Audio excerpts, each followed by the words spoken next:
We're going to work on our suspension trainer fallouts. These are a really nice movement.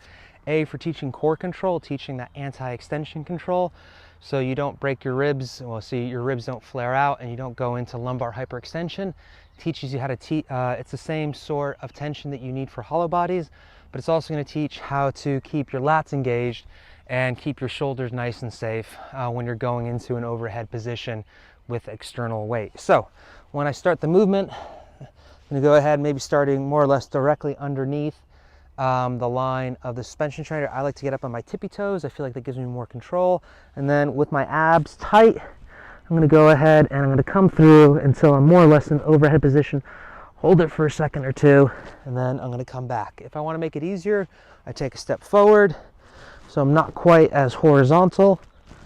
And if I want to make it tougher, I take a step or two backwards, so that when I come out, I'm almost completely horizontal. You can see this is much tougher.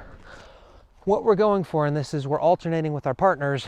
We're going to do 3 sets, one partner A, one partner B, back and forth.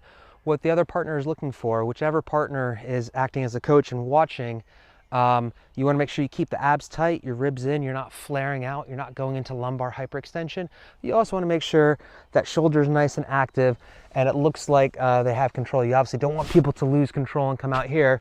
So you'll find that most people might end up in a position like this, if not quite stacked overhead, and that's okay. And you can experiment with your footwork and find that connection between being horizontal and where your shoulder position is, or being a little bit more vertical and maybe having a more stacked position, and just play with that. Keep in mind that the external forces are going to be coming from gravity as it pushes you against the point on the TRX. So stacked joints in this position aren't really accurate, because it's not like the force is coming straight down like gravity.